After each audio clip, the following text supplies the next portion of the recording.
your breath, my bellows, my heart, your hearth. Today, we hold space for unanswered questions. Today, we carry a new ember.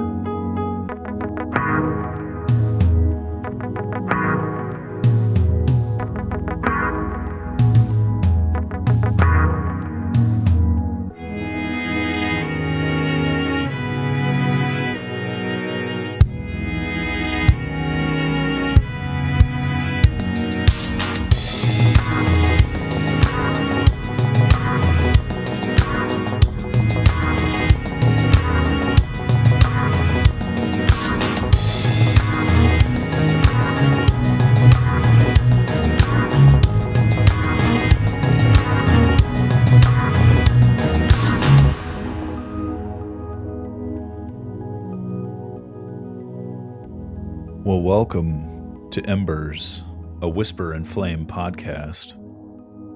My name is Michael, and I am the voice of Whisper and Flame. I am the voice that will guide you and journey with you these next 30 days. When your flame has burned down to embers, and all you can do is but whisper, you are welcome here. If you haven't yet, pick up a copy of Embers, 30 Days for Holding What Remains. It's a guided devotional journal that lets you encounter art and poetry and scripture and gives you a space to write your story for yourself. Visit our website, whisperandflame.store, or our Etsy shop, or Amazon. I'm a former staff pastor at an inner-city homeless shelter. I was a hospice chaplain working with patients facing the ends of their lives. I planted a church that welcomed deconstructing Christians before deconstruction was even a term. There were 2 patients on my hospice service who I would regularly see on the same day. Jim was a Vietnam vet whose lungs were ravaged by Agent Orange. He lived in a nursing home and had round-the-clock care. My other patient was Merle. He was an old farmer and still lived at home.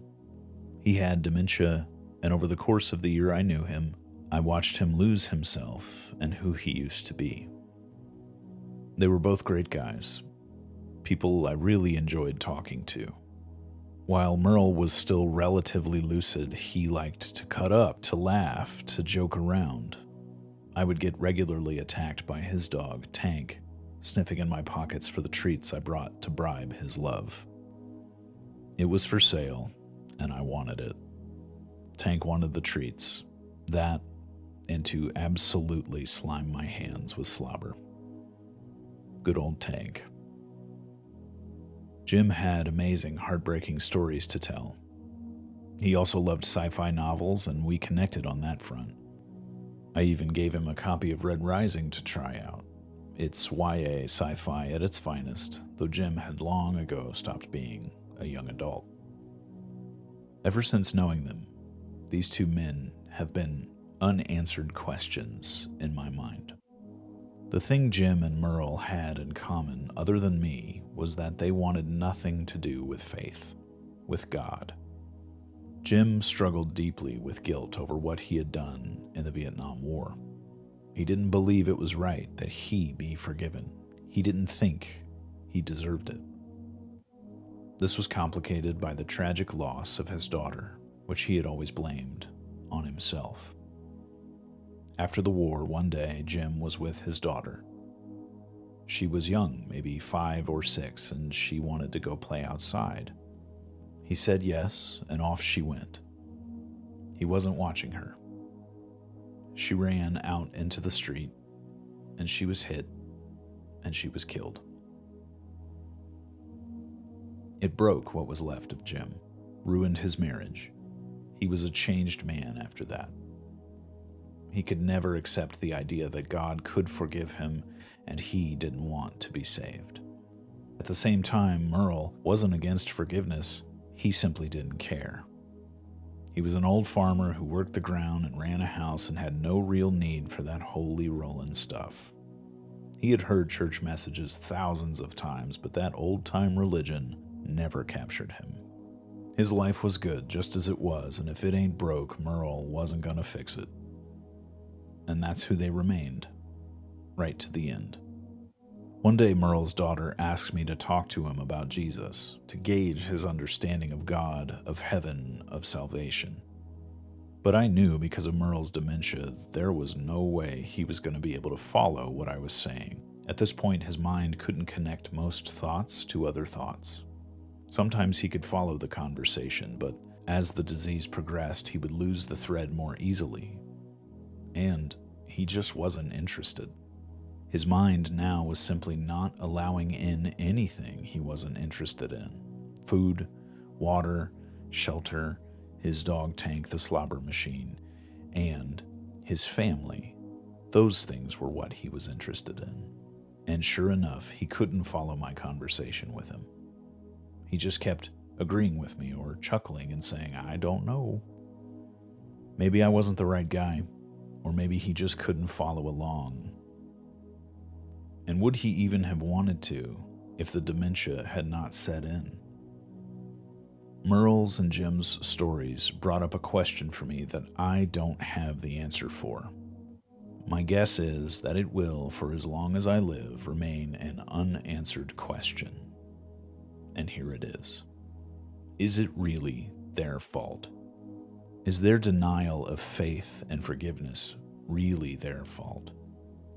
Merle was still alive, but his mind could not understand God's provision of salvation to us in Jesus. So, is it really his fault? I thought he had all the way up to his death to decide about Jesus, but his dementia robbed him of those years, that mental stability. Jim's guilt was so overwhelming for him that it completely clouded his self-image with hate. It stopped him from finding any peace at all with God. What happened to his daughter was an accident. What he did in the army, he was ordered to do. So is it really his fault?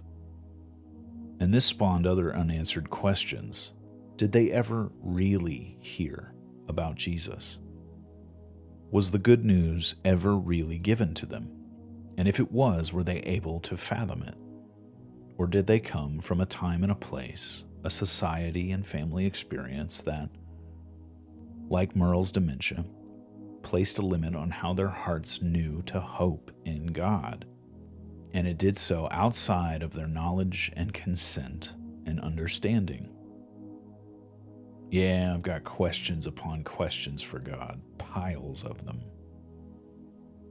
Can we dare to believe, even in the face of our unanswered questions, that God knows the answer? That in some true way, a way that's so true it's truer than true, He is the answer. What if God is waiting inside all of our questions, inviting us to lift them up and begin a conversation with Him, to participate in the intimacy of a relationship He wants so badly and that you were made for? I don't know what happened to Jim or Merle, but I do know that God knew their hearts better than they did themselves. And that in the balance of all things, doesn't He take that into consideration most of all? What an incredible gift that He honors our wills as much as He asks us to honor His. We are, after all, reflections of Him in the world, His images, which is why it remains another of my unanswered questions, how God could allow the eternal fiery torture or permanent destruction of His own images. And the example of Jesus, as always, forces in me a new unanswered question. It is an invitation to think and to consider the unknowable extent of the mercy of God. Can His victory on the cross really be called a victory if some are lost to the fire forever? Or will there be a moment for every person where the city gates of God are open and the invitation to join is forever and hope never again retreats?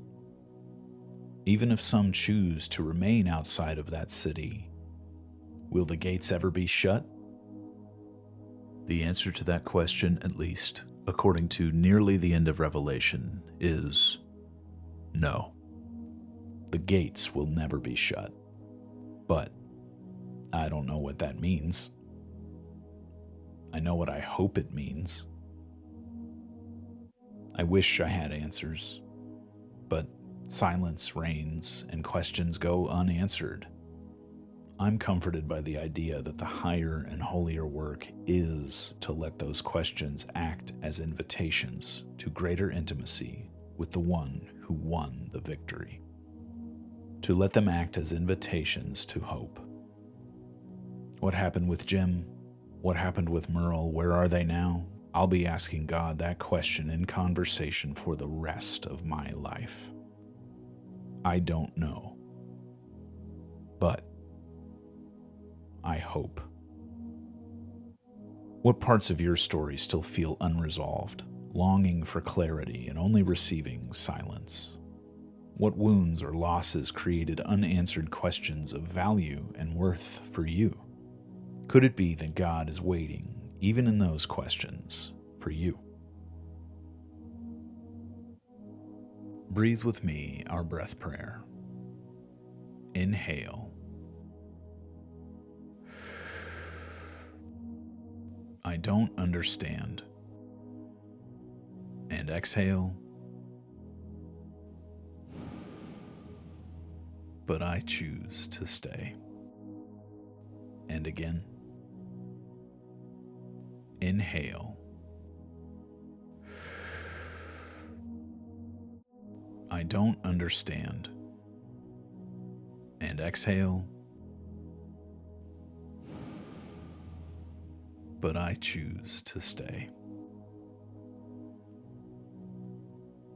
I want to know your story. I want to hear your unanswered questions. If you would like to share your story with us or even join us on this podcast, we would love to hear from you. Reach out to us on the Whisper in Flame Facebook or Instagram pages. Send us an email at whisperinflame, that's whisper, the letter N, flame, @gmail.com. We look forward to connecting with you. Thank you for joining me today for Ember 10, Unanswered Questions. Pick up a copy of Ember's 30 Days for Holding What Remains from our website. Allow me to bless you as we depart for now. The Lord bless you and keep you. The Lord make his face shine on you and be gracious to you. The Lord lift his countenance upon you and bring you peace. Join me tomorrow for day 11 of Ember's I Thought You'd Be Louder. Before you go, remember, even the grave is not godless, but a child's lost and found. You, yes, you are beloved, every scar, holy ground.